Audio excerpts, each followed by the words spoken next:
अस्मत् गुरुभ्यो नमः। अस्मत् परम गुरुभ्यो नमः। अस्मत् सर्वगुरुभ्यो नमः। श्रीमते रामानुजाय नमः। श्रीमते निगमान्त महादेशिकाय नमः।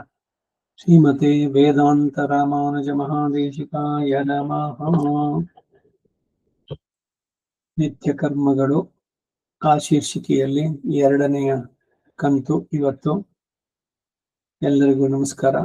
ಎಲ್ಲ ಶ್ರೋತೃಗಳಿಗೂ ಹಿಂದೆ ಹೇಳಿದ್ದಂತೆ ಅದರಲ್ಲಿ ಮುಂದುವರಿಸ ಹೇಳ್ಬಾರ್ದ. ಬ್ರಾಹ್ಮಿ ಮುಹೂರ್ತೆ ಕರ್ತವ್ಯ ಅಂತ ಹೇಳಿದ್ವಿ. ಅಭಿಗಮನ, ಉಪಾದಾನ, ಈಜ್ಯ, ಸ್ವಾಧ್ಯಾಯ, ಯೋಗ ಅಂತ 5 ಕಾಲಗಳನ್ನು ಮಾಡಿದ್ರು ರಾಮಾನುಜರು.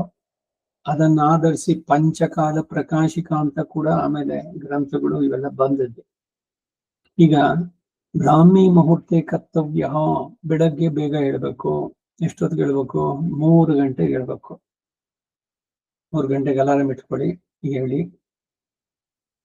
ಹೇಗೆ ಹೇಳ್ಬೇಕು ಅನ್ನೋದನ್ನು ಹೇಳೋಣ. ಈಗ ಹೊಸ ಚಿಗುರು ಹಳೆ ಬೇರು, ಕೂಡಿರಲು ಮರ ಸೊಬಗು.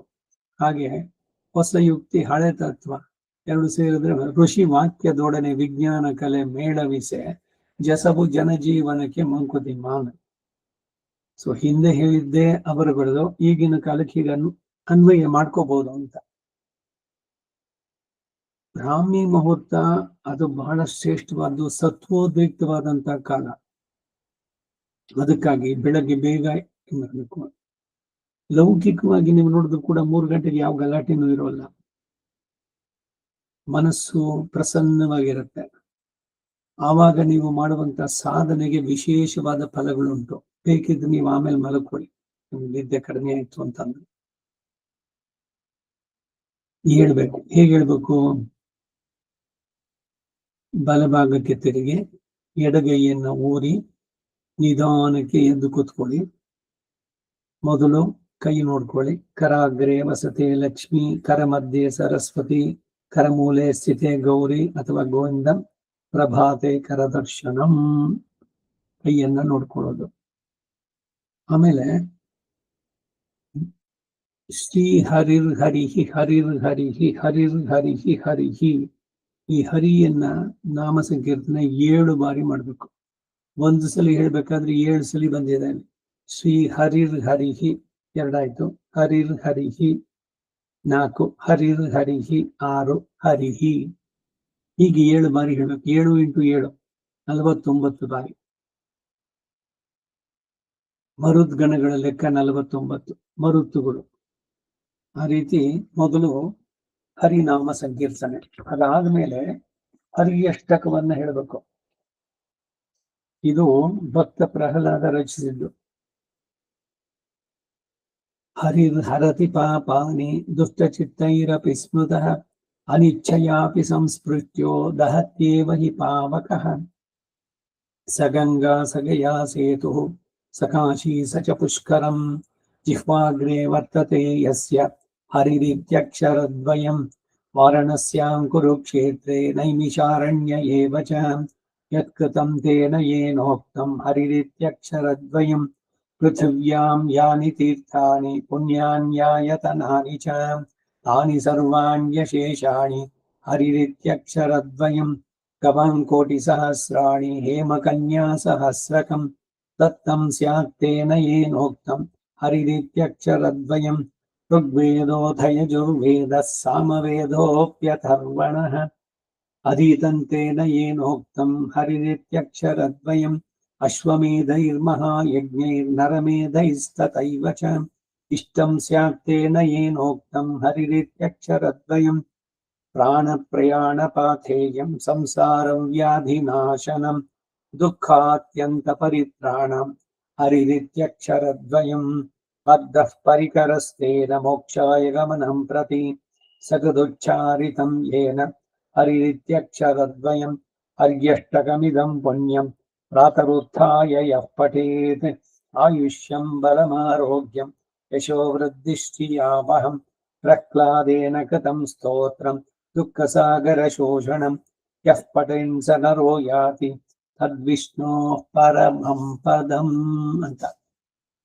ಇದು ಹರಿಯ ಅಷ್ಟಕ. ಇದಾದ್ಮೇಲೆ ಪ್ರಾತರನುಸಂಧೆಯ ಶ್ಲೋಕಗಳು. ಶ್ಲೋಕದ್ವಯ. ಮೊದಲು ಗ್ರಾಹಗ್ರಸ್ತೆ ಗಜೇಂದ್ರೇ ರುದತಿ ಸರಬಸಂ ತಾರ್ಕ್ಷ್ಯಮಾರುಹ್ಯ ಧಾವನ್ ವ್ಯಾಘೂರ್ಣಾನ್ ಮಾಲ್ಯಭೂಷಾ ವಸನ ಪರಿಕರೋ ಮೇಘ ಗಂಭೀರ ಘೋಷಃ ಅಭಿಭ್ರಾಣೋ ರಥಾಂಗಂ ಶರಮಸಿಮಭಯಂ ಶಂಖಚಾಪೌ ಸಕೇತೌ ಹಸ್ತೈಃ ಕೌಮೋದಕೀಮಪ್ಯವತು ಹರಿರಸಾ ವಂಹಸಾಂ ಸಂಹತೀರ್ಣಃ ನಕ್ರಾಕ್ರಾಂತೆ ಕರೀಂದ್ರೇ ಮುಕುಳಿತನಯನೆ ಮೂಲಮೂಲೇತಿ ಖಿನ್ನೇ ನಾಹಂ ನ ಚ ಭವತಿ ಪುನಸ್ತಾದೃಶೋ ಮಾದೃಶೇಷು ಇತ್ಯೇವಂ ತ್ಯಕ್ತಹಸ್ತೆ ಸಪದಿ ಸುರಗಣೆ ಭಾವಶೂನ್ಯೇ ಸಮಸ್ತೆ ಮೂಲಂ ಯತ್ ಪ್ರಾದುರಾಸೀತ್ ಸದಿಶತು ಭಗವಾನ್ ಮಂಗಳಂ ಸಂತತಂ ನಃ. ಶ್ಲೋಕದ್ವಯ ಅಂದ್ರೆ 2 ಶ್ಲೋಕಗಳಾಯ್ತು. ಆಮೇಲೆ ಶ್ಲೋಕತ್ರಯ. ಪ್ರಾತಃ ಸ್ಮರಾಮಿ ಭವಭೀತಿ ಮಹರ್ತಿ ಶಾಂತ್ಯೈ ನಾರಾಯಣಂ ಗರುಡ ವಾಹನ ಮಂಜನಾಭಂ ಗ್ರಾಹಾಭಿಭೂತ ಮದವಾರಣ ಮುಕ್ತಿ ಹೇತುಂ ಚಕ್ರಾಯುಧಂ ತರುಣವಾರಿಜ ಪತ್ರ ನೇತ್ರಂ ಪ್ರಾತರ್ನಮಾಮಿ ಮನಸಾ ವಚಸಾ ಚ ಮೂರ್ಧಾ ಪಾದಾರವಿಂದ ಯುಗಲಂ ಪರಮಸ್ಯ ಪುಂಸಃ ನಾರಾಯಣಸ್ಯ ನರಕಾರ್ಣವತಾರಣಸ್ಯ ಪಾರಾಯಣ ಪ್ರವಣ ವಿಪ್ರಪರಾಯಣಸ್ಯ ಪ್ರಾತರ್ಭಜಾಮಿ ಭಜತಾಂ ಅಭಯಂಕರಂತಂ ಪ್ರಾಕ್ ಸರ್ವಜನ್ಮಗತ ಪಾಪ ಭಯಾಪನುತ್ಯೈಃ ಯೋಗ್ರಾಹ ವಕ್ರ ಪತಿತಾಂದ್ರಿ ಗಜೇಂದ್ರ ಘೋರ ಶೋಕ ಪ್ರಣಾಶನ ಕರೋ ಧೃತ ಶಂಖಚಕ್ರಃ. ಶ್ಲೋಕತ್ರಯಮಿದಂ ಪುಣ್ಯಂ ಪ್ರಾತರುತ್ಥಾಯ ಯಃ ಪಠೇತ್ ಲೋಕತ್ರೇ ಗುರುಸ್ತಸ್ಮೈ ದದ್ಯದಾತ್ಮ ಪದಂ ಹರಿಃ. ಇದಾದ್ಮೇಲೆ ಸಂಕ್ಷಿಪ್ತ ಪರಮಾರ್ಥ ಸ್ತುತಿಯಿಂದ. ಸತ್ಸಂಗಾದ್ ಭವನಿಸ್ತುಹೋ ಗುರುಮುಖಾಶ್ರೀಶಂ ಪ್ರಪದ್ಯಾತ್ಮವಾನ್ ಪ್ರಾರಬ್ಧಂ ಪರಿಭುಜ್ಯ ಕರ್ಮ ಸಕಲಂ ಪ್ರಕ್ಷೀಣ ಕರ್ಮಾಂತರಃ ಯಾಸಾದೇವ ನಿರಂಕುಶೇಶ್ವರ ದಯಾ ನಿರ್ಲೂನ ಮಾಯೋನ್ಮಯಃ ಆರ್ದಾನುಗ್ರಹ ಲಬ್ಧ ಮಧ್ಯ ಧಮನಿ ದ್ವಾರಾತ್ ಬಹಿರ್ನಿರ್ಗತಃ ಮುಕ್ತೋರ್ಚಿರ್ದಿನ ಪೂರ್ವ ಪಕ್ಷ ಷುಡದಂ ಮಾಸಾಬ್ಧವತಾಂ ಶುಮತ್ ಕ್ಲೌ ವಿದ್ಯದ್ವರುಣೇಂದ್ರ ಧಾತೃಮಹಿತಃ ಸೀಮಾಂತ ಸಿಂಧ್ವಾಪ್ಲುತಃ ಶ್ರೀ ವೈಕುಂಠ ಸಮುಪೇತ್ಯ ನಿತ್ಯಮಜನಂ ತಸ್ಮಿನ್ ಪರಬ್ರಹ್ಮಣಃ ಸಾಯುಜ್ಯಂ ಸಮುವಾಪ್ಯನಂದತಿ ತಮಂ ತೇನೈವ ಧನ್ಯಃ ಪುಮಾನ್ ತೇನೈವ ಧನ್ಯಃ ಪುಮಾನ್. ಏನು ಇವಾಗ ಹೇಳಿದ್ದು 2 ಇದ್ರು ಅಂತಂದ್ರೆ, ಸತ್ಸಂಗಾದ್ ಭವನಿಸ್ಪುಹೋ ಗುರುಮುಖ ಶ್ರೀಶ ಪ್ರಪದ್ಯ. ಮೊದಲು ಸತ್ಸಂಗ, ಅದರಿಂದ ಸರಿಯಾದ ಗುರು ಆಶ್ರಯ ಮಾಡಿ ಅವನಿಂದ ಬಾಳಿನ ಸಾರ್ಥಕತೆ ಹೇಗೆ ಅನ್ನೋದನ್ನು ತಿಳ್ಕೊಂಡು ಶ್ರೀಶಂ ಪ್ರಪದ್ಯಾತ್ಮವಾನ್ ಭಗವಂತನಲ್ಲಿ ಪ್ರಪತ್ತಿಯನ್ನು ಮಾಡ್ಕೋ. ಸಮಾಶ್ರಯಣ ಮಾಡಿ ಭಗವಂತನಲ್ಲಿ ಪ್ರಪತ್ತಿ, ಶರಣಾಗತಿ, ಆತ್ಮನಿಕ್ಷೇಪ, ಭರನ್ಯಾಸ ಅಂತ ಹಾಗೆ ಮಾಡಿಕೊಂಡವನು ಹೇಗೆ ಹೋಗ್ತಾನೆ ಮೋಕ್ಷ ಸಾಮ್ರಾಜ್ಯಕ್ಕೆ ಅನ್ನೋದನ್ನ ಗತಿ ಚಿಂತನಾಧಿಕಾರ ಅಂತ ರಹಸ್ಯ ತ್ರಿಸಾರದಲ್ಲಿ ಇದು ಬಹಳ ವಿವರವಾಗಿಯೇ ತಿಳಿಸಿದೆ. ವೇದಾಂತ ದೇಶಿಗರು ಬರೆದಿರುವಂತಹದ್ದು ದೊಡ್ಡ ಗ್ರಂಥ ಅದು, 32 ಅಧಿಕಾರಗಳು. ಅದರಲ್ಲಿ ಗತಿ ಚಿಂತನಾಧಿಕಾರ.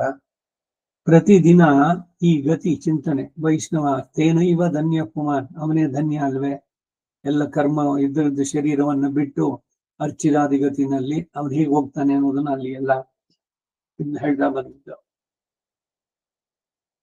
ಅದು ಪ್ರತಿದಿನ ನಾವು ನೆನೆಸ್ಕೊಳ್ಳೋದು. ಇದಕ್ಕೆ ಭ್ರಮರ ಕೀಟ ನ್ಯಾಯ ಅಂತ ಹೆಸರು.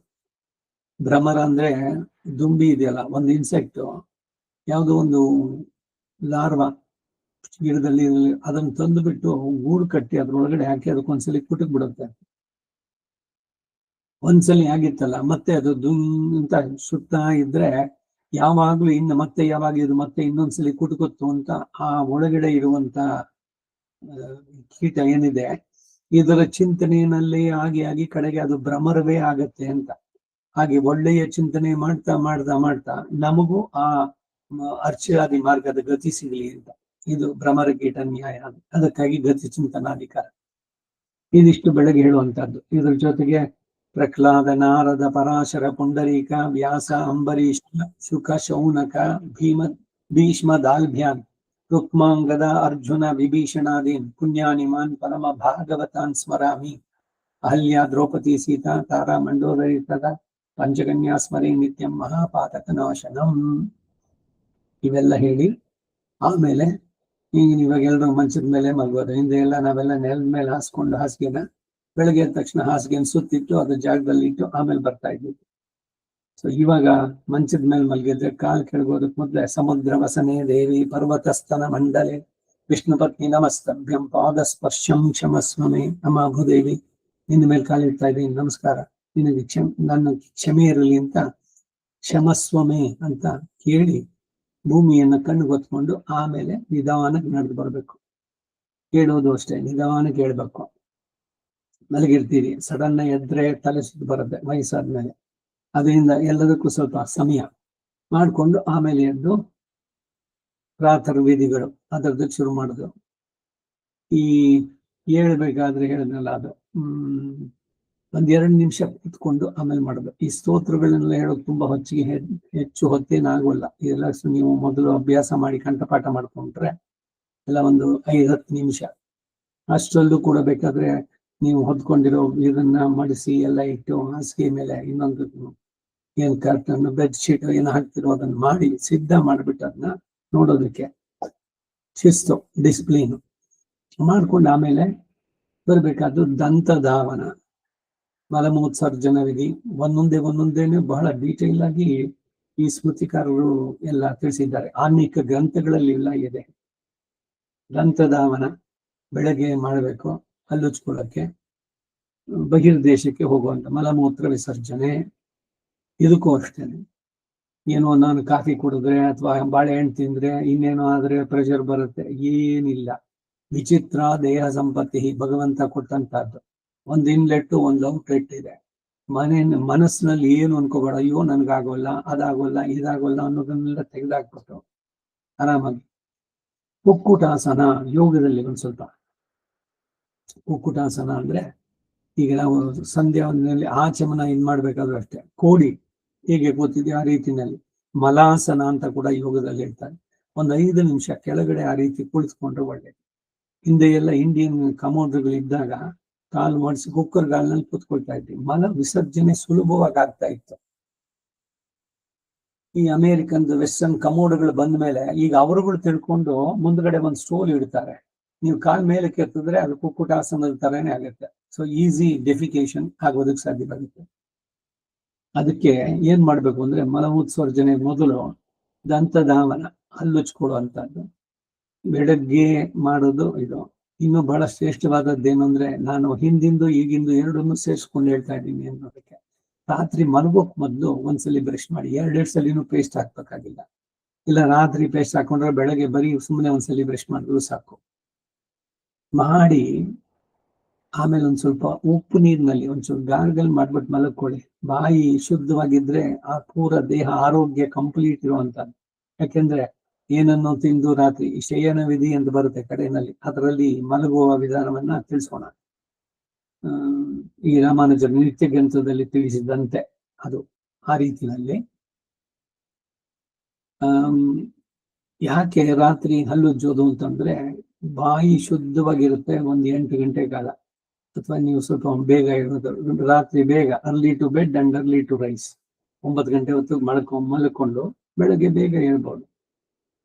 ಹಾಗೆ ಬೆಳಗ್ಗೆ ಒಂದ್ಸಲಿ ಹಲ್ಲುಚ್ಕೊಂಡು ಆಮೇಲೆ ಬೆಳಗಾಗಿದ ತಕ್ಷಣ ಏನ್ ಮಾಡ್ಬೇಕು ಅಂದ್ರೆ, ವಯಸ್ಸಾದವರಿಗೆ ಈ ಹಾಗಲಕಾಯಿನ ಗ್ರೈಂಡ್ ಮಾಡ್ಬಿಟ್ಟು ಒಂದು ಪೇಸ್ಟ್ ತರ ಮಾಡ್ಕೊಂಡು ಅದು 1 ಸ್ಪೂನ್ ಕುಡೀರಿ ಬರೀ ಖಾಲಿ ಹೊಟ್ಟೆಗೆ. ಆಮೇಲೆ ಬಿಸಿ ನೀರು, 1-2 ಲೋಟ ಬಿಸಿ ನೀರಿಗೆ ಒಂದ್ ಸ್ವಲ್ಪ ಒಂದು ಅರ್ಧ ನಿಂಬೆ ಹಣ್ಣನ್ನ ಹಿಂಡಿಬಿಟ್ಟು ಆ ನೀರನ್ನು ಕುಡಿಬೇಕು. ಇವೆಲ್ಲ ಕುಡಿದ್ಬಿಟ್ಟು ಆಮೇಲೆ ಮಾಡ್ಬೇಕು. 3 ಗಂಟೆಗೆ ಎದ್ರೆ ನೀವು ಟಿವಿ ಹಾಕಿದ್ರೆ SVBC ಚಾನೆಲ್ ನಲ್ಲಿ ವೆಂಕಟೇಶ್ ಸುಪ್ರಭಾತ ಬರುತ್ತೆ. ಮೊದಲು ವೆಂಕಟೇಶ ಸುಪ್ರಭಾತ 3:10, 3:16 ಹೊತ್ತಿಗೆ ತೀರ್ಥ ಕಲ್ಯಾಣಿಯಿಂದ ಪುಷ್ಕರಣಿಯಿಂದ ಭಗವಂತನ ಅಭಿಷೇಕಕ್ಕೆ ಹೋಗುತ್ತೆ. ಮೇಲ್ಕೋಟೆನಲ್ಲೂ ಕೂಡ ಬೆಳಗ್ಗೆ ಇದು ದೇವಸ್ಥಾನದ ಮರ್ಯಾದೆಯೊಂದಿಗೆ ಕಲ್ಯಾಣಿಯಿಂದ ನೀರನ್ನು ತಗೊಂಡು ಬರ್ತಾರೆ. ಅವಾಗ ಸ್ತೋತ್ರ ರತ್ನ ಆನಂದಾರ ಬರೆದು ಅನುಸಂಧಾನ ಆಗತ್ತೆ. ಹಾಗೆ ಇಲ್ಲಿ 2 ಜನ ಅಥವಾ 3 ಜನ, ನಾನು ಇದು ಛತ್ರಿ ಮತ್ತೆ ನಾದಸ್ವರ ಇವುಗಳ ಎಲ್ಲದರ ಜೊತೆನಲ್ಲಿ ಬರ್ತಾರೆ ತೀರ್ಥ ಸ್ನಾನಕ್ಕೆ, ಅಭಿಷೇಕಕ್ಕೆ ತೀರ್ಥ ಹೋಗುವಂತಹದ್ದು. 3:20 ಹೊತ್ತಿಗೆ ಈ ಇದೆಲ್ಲ ಆಗ್ಬಿಡುತ್ತೆ. ವೆಂಕಟೇಶ ಪ್ರಪತ್ತಿ, ಆಮೇಲೆ ಶ್ರೀಯಕಾಂತಾಯ, ಅವುಗಳು ಆಗುತ್ತೆ. ಇದಾದ್ಮೇಲೆ ಶಂಕರ ಚಾನಲ್ ಹಾಕಿದ್ರೆ ಉಪನ್ಯಾಸಗಳು ಯಾವ್ದಾದ್ರು ಇರುತ್ತೆ. ಇವೆಲ್ಲ ನೀವು ಈ ಕೆಲಸಗಳನ್ನ ಮಾಡ್ಕೊಂಡು ಅದನ್ನ ಕೇಳ್ತಾ ಇರ್ಬೋದು ಜೊತೆನಲ್ಲಿ. ಅದು ಮಾಡಿ ಬಿಸಿ ನೀರು ಇದನ್ನೆಲ್ಲ ಕುಡಿದು ಎಲ್ಲ ಮಾಡಿದ್ಮೇಲೆ ಇದಕ್ಕೆ ಉತ್ತರದಲ್ಲಿ ಬೆಳಗ್ಗೆ ಹೊತ್ತು ಉತ್ತರಾಭಿಮುಖವಾಗಿ ಅಂತ ಇದು ಸ್ಮೃತಿನಲ್ಲಿರೋದು. ನಾವು ಅದನ್ನ ಕಮೋಡ್ನ ಚೇಂಜ್ ಮಾಡಕ್ಕಾಗಲ್ಲ, ಬೆಳಗ್ಗೆ ರಾತ್ರಿ 2 ಸಲಿನೂ. ಸೊ ಅದಕ್ಕಾಗಿ ಬಹಳ ಮುಖ್ಯವಾಗಿ ಏನು ಅಂದ್ರೆ ತಲೆಯನ್ನ ಕವರ್ ಮಾಡ್ಕೊಳ್ಬೇಕು, ಮೂಗನ್ನ ಮುಚ್ಕೊಳ್ಬೇಕು. ನಮ್ಮದೇ ಆದ್ರೂ ಕೂಡ ಶರೀರದೊಳಗಿದ್ದಷ್ಟು ಹೊತ್ತು ಕೂದಲು, ಉಗುರು, ಮಲಮೂತ್ರಗಳು ದೋಷ ಇಲ್ಲ. ಹೊರಗೆ ಬಂದ ಮೇಲೆ ಅದು ದೋಷ ಇದಕ್ಕೆ ಬರುವಂತದ್ದು. ಅದರಿಂದ ಮೂಗನ್ನು ಮುಚ್ಕೊಂಡು ತಲೆಯನ್ನು ಕವರ್ ಮಾಡಿಕೊಂಡು ಪುರುಷರು ಯಜ್ಞೋಪವೀತವನ್ನ ನಿವೀತಿಯಾಗಿ ಮಾಡಿಕೊಂಡು ಕಿವಿಗೆ ಸುತ್ತಕೊಂಡು ಆಮೇಲೆ ಮಲ ವಿಸರ್ಜನೆ ಮಾಡಬೇಕು. ಅದರಲ್ಲಿ ಏನು ಅಂದ್ರೆ ಪ್ರೆಷರ್ ಉಪಯೋಗಿಸಬೇಡಿ. ಕರಳು ಹೊರಗೆ ಬರೋ ತರದಲ್ಲಿ, ಇಲ್ಲ ಕಾನ್ಸ್ಟಿಪೇಷನ್ ಇದೆಲ್ಲ ಪ್ರಾಬ್ಲಮ್ಸ್ ಅಂತಲ್ಲ. ನೀರು ಕುಡಿದು ಇದೆಲ್ಲ ಮಾಡ್ತಾ ಇದ್ರೆ ಸಾಮಾನ್ಯವಾಗಿ ಅಟ್ಲೀಸ್ಟ್ 2 ಲೀಟರ್ ಆದ್ರೂ ನೀರು ಕುಡಿಬೇಕು ಒಂದು ದಿವಸದಲ್ಲಿ, ಬೆಳಗ್ಗೆ ಎದ್ದ ತಕ್ಷಣದಿಂದ ರಾತ್ರಿ ಒಳಗೆ. ರಾತ್ರಿ ಆಗ್ತಾ ಲೇಟ್ರು ಇದಕ್ಕಿಂತ ಮೊದಲೇನೆ ಕುಡಿದ್ಬಿಟ್ರೆ ಏನು ಅಂದ್ರೆ ಒಂದ್ ಸ್ವಲ್ಪ ಯೂರಿನೇಷನ್ ಹೆಚ್ಚಿಗೆ ಆದ್ರೂ ಕೂಡ ದೇಹದ ಕಲುಷಗಳೆಲ್ಲ ಕೂಡ ಕಲ್ಮಶಗಳೆಲ್ಲ ಯೂರಿನಲ್ಲಿ ಅದು ಹೋಗುತ್ತೆ ಹೊರಗಡೆ. ಅದಕ್ಕಾಗಿ ಸೊ ತಲೆಯನ್ನ ಮಾಡಿಕೊಂಡು ಅಲ್ಲಿ ಈ ಕಂಬಳಿಗಳು ಮೂವ್ ಆಗುತ್ತಲ್ಲ, ಅದಕ್ಕೆ ಪೆರಿಸ್ಟಲ್ಸಿಸ್ ಮೂವ್ಮೆಂಟ್ ಅಂತ ಹೇಳ್ತಾರೆ.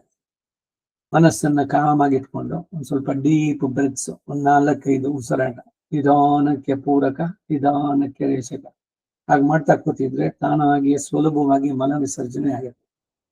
ಆಮೇಲೆ ಶುದ್ಧಿ ಮಾಡಿಕೊಂಡು ಬರುವಂತದ್ದು. ಇನ್ ಕೆಲವು ವಿಷಯಗಳು, ಆ ಟಾಯ್ಲೆಟ್ ಅನ್ನೋದು ಹಳ್ಳಿಗಳಲ್ಲೆಲ್ಲ ಬಹಳ ಹಿಂದೆ ಹಿತ್ತಲಲ್ಲಿ ದೂರಕ್ಕಿರೋದು. ಈಗ ನಮಗೆ ಅಟ್ಯಾಚ್ಡ್ ಟಾಯ್ಲೆಟ್ ಬೆಡ್ರೂಮ್ ಜೊತೆಗನ್ನೆಲ್ಲ ಇರುವಂತಹದ್ದು.